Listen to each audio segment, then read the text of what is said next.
Hello friends, soil academy में आपका स्वागत है। दोस्तों आज की इस वीडियो में हम लोग जानेंगे डीएलएड फर्स्ट सेमेस्टर के विज्ञान विषय के अति लघुत्तरीय प्रश्नों को। दोस्तों एग्जाम के दृष्टिकोण से ये वेरी इंपॉर्टेंट क्वेश्चन है, क्योंकि दोस्तों 2015 से लेकर 2023 तक के जो भी एग्जाम हुए उनमें आए हुए क्वेश्चन है, और इसके अलावा दोस्तों जो एग्जाम के दृष्टिकोण से वेरी इंपॉर्टेंट क्वेश्चन है उनको इसमें शामिल किया गया है। तो दोस्तों शुरू करेंगे आज की इस वीडियो को। वीडियो शुरू करने से पहले दोस्तों जिन लोगों ने अभी तक हमारे चैनल सोयल अकेडमी को सब्सक्राइब नहीं किया, चैनल को जरूर सब्सक्राइब कर लें, बेल आइकन को प्रेस कर लें, जिससे हमारी वीडियो की नोटिफिकेशन आपको सबसे पहले पहुंचे। दोस्तों वीडियो को लाइक और अपने दोस्तों में ज़्यादा से ज़्यादा शेयर करें। तो दोस्तों यहाँ से शुरू करेंगे आज की इस वीडियो को और जानेंगे कि आज के हमारे अति लघुत्तरीय प्रश्न कौन कौन से हैं। सबसे पहला प्रश्न दोस्तों यहाँ पर आता है कि सजीव वस्तुएं क्या हैं। ठीक है, यानी सजीव वस्तु किसे कहते हैं। इसका आंसर आपको इस तरीके से लिखना है कि वे वस्तुएं जिनमें जीवन होता है उनको सजीव वस्तुएं कहते हैं। ठीक है, जैसे कि पेड़ पौधे हो गए, ठीक, उसके बाद जो है मानव हो गया, ठीक, जानवर हो गए। तो ये सब क्या चीज़ें, ये सब जो है आपकी हो जाएंगी सजीव वस्तुएं, यानी जिनमें जीवन होता है, यानी जिनमें जान होती है वो सजीव होती हैं।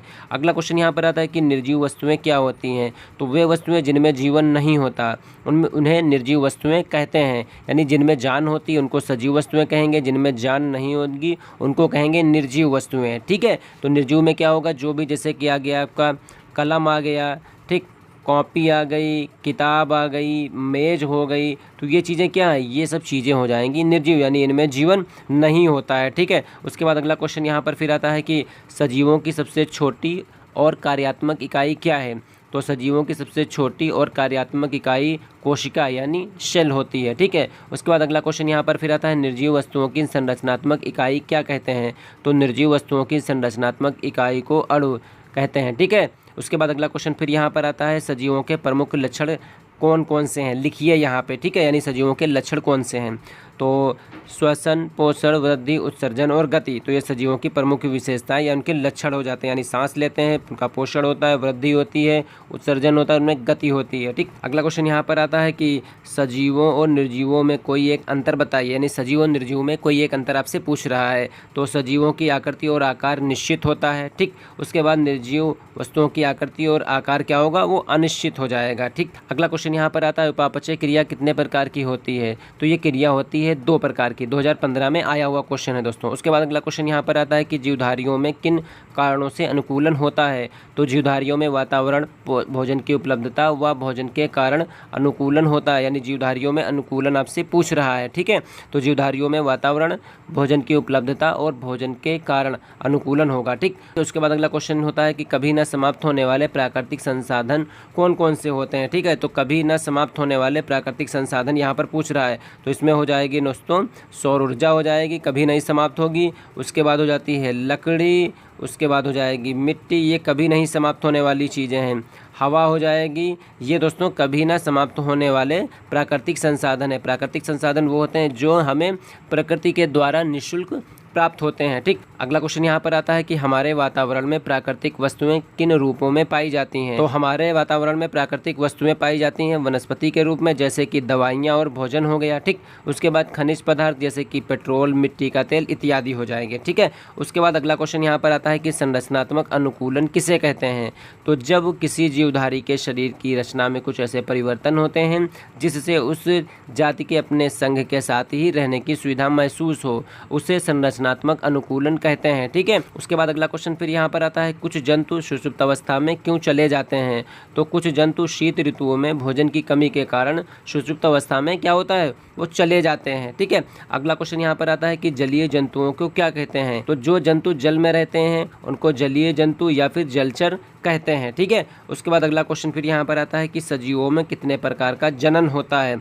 तो सजीवों में 2 प्रकार का जनन होता है, एक होता है लैंगिक जनन और दूसरा होता है अलैंगिक जनन यहाँ पे। ठीक है, तो उसके बाद दोस्तों अगला क्वेश्चन फिर यहाँ पर आता है कि सजीव और निर्जीव के बीच की कड़ी किसे माना जाता है। ठीक, तो विषाणुओं को सजीव और निर्जीव के बीच की कड़ी माना जाता है। ठीक है, तो दोस्तों एग्जाम के दृष्टिकोण से ये वेरी इंपॉर्टेंट क्वेश्चन है। और दोस्तों जितने भी बहुविकल्पीय प्रश्न हैं जो 2015 से लेके 2023 तक का आपका एग्जाम हुआ है, उन सब में आए हुए जितने भी बहुविकल्पीय प्रश्न हैं और उसके अलावा दोस्तों जो एग्जाम के दृष्टिकोण से वेरी इंपॉर्टेंट क्वेश्चन है उनको हम लोगों ने कवर कर लिया। तो दोस्तों जिन लोगों ने अभी तक उन वीडियो को नहीं देखा है तो डिस्क्रिप्शन बॉक्स में उसका लिंक मौजूद है, आप लोग लिंक पर क्लिक करके जितने भी आपके जो भी सब्जेक्ट हैं, चाहे वो हिंदी हो, चाहे वो संस्कृत हो, चाहे वो विज्ञान हो, ठीक है, चाहे आपका बाल विकास हो, चाहे शिक्षण अधिगम हो, ठीक, चाहे वो सोशल साइंस हो, ठीक। तो दोस्तों जितने भी बहुविकल्पीय प्रश्न हैं उन सब के वीडियो दोस्तों अपलोड हैं, आप लोग एक एक करके उनको अच्छे से तैयार कर लीजिए, जिससे आपके बहुविकल्पीय प्रश्न दोस्तों अच्छे से तैयार हो जाएं, ठीक है। उसके बाद दोस्तों अगला फिर क्वेश्चन यहाँ पर आता है कि पौधे और जंतुओं में कोई एक अंतर बताइए, ठीक है। तो पेड़ पौधों में वृद्धि जीवन पर्यंत होती है, जबकि जंतुओं में एक निश्चित आयु तक ही होती है। देखिए पेड़ पौधे क्या होते हैं, जब तक हमेशा वो बढ़ते रहते हैं, ठीक, और जंतु क्या होते हैं, एक निश्चित आयु तक ही होते हैं, उसके बाद वो समाप्त हो जाते हैं। तो अगला क्वेश्चन यहाँ पर आता है पौधे और जंतुओं में कोई एक समानता बताइए। तो सभी जंतु और पौधे में अपने समान जीवों को उत्पन्न करने की क्षमता होती है। तो जंतु क्या होते हैं, वो अपने समान जंतु उत्पन्न करते हैं, और पौधे क्या होते हैं, अपने समान जो होते हैं जीव या पौधे जो होते हैं उनको वो उत्पन्न करने की उनमें क्षमता होती है। अगला क्वेश्चन यहाँ पर आता है अनुकूलन से क्या अर्थ है, यानी अनुकूलन से आप क्या समझते हैं। जो विशिष्ट संरचनाएं अथवा स्वभाव की उपस्थिति किसी पौधे अथवा जंतु को उसके वातावरण में रहने के योग्य बनाती है, उसको अनुकूलन कहते हैं, ठीक। उसके बाद अगला क्वेश्चन आता है कि हमारे शरीर में कितनी ज्ञानेंद्रियां पाई जाती हैं। तो हमारे शरीर में 5 ज्ञानेंद्रियां पाई जाती हैं, जैसे हो गया त्वचा हो गया, नाक हो गया, कान हो गया, नेत्र हो गया और जीवा हो गया, ठीक है। तो ये हो गए 5 ज्ञानेंद्रियां, सेंस ऑर्गन जिनको कहते हैं, ठीक है। उसके बाद अगला क्वेश्चन फिर यहाँ पर आता है कि सभी जीवित जातियों को कितने वर्गों में विभाजित किया गया, यानी सभी जो जीवित जाति हैं उनको कितने भागों में बांटा गया। तो इनको 2 प्रमुख भागों में विभाजित किया गया, यानी बांट दिया गया। एक होता है पादप, दूसरा होता है जंतु यहाँ पे, ठीक। उसके बाद अगला क्वेश्चन यहाँ पर आता है कि रेन वाटर हार्वेस्टिंग से आप क्या समझते हैं। तो जल संग्रहण का अर्थ है बारिश के पानी को विभिन्न उत्पादों में संरक्षित करना या उनको बचाना, यानी रेन वाटर हार्वेस्टिंग का अर्थ ही होता है जो बारिश का पानी होता है उसको किसी भी माध्यम से बचाना, यानी उसको एकत्र कर लेना, ठीक है। तो ये होता है रेन वाटर हार्वेस्टिंग, यानी जल संग्रहण होता है, ठीक। अगला क्वेश्चन यहाँ पर आता है कि मर्तोपजीवी से आप क्या समझते हैं।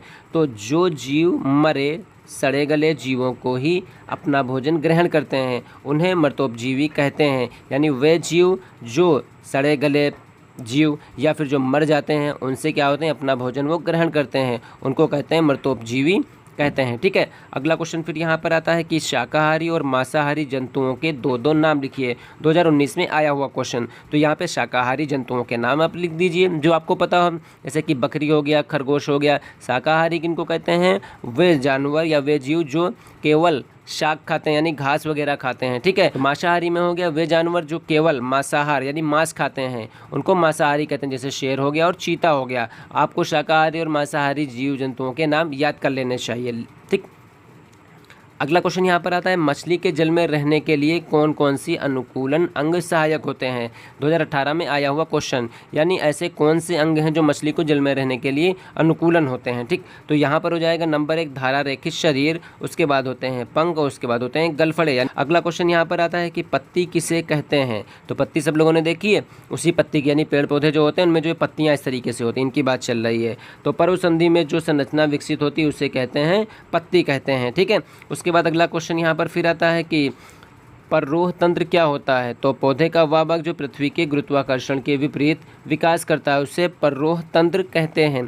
अगला क्वेश्चन आता है कि मूल तंत्र किसे कहते हैं। तो पौधे का वह भाग जो पृथ्वी के गुरुत्वाकर्षण की दिशा में कार्य करता है उसे मूल तंत्र कहते हैं, इसे जड़ भी कहते हैं, ठीक है। अगला क्वेश्चन फिर यहाँ पर आता है कि श्वसन जड़ें मुख्यतः किन पौधों में पाई जाती हैं।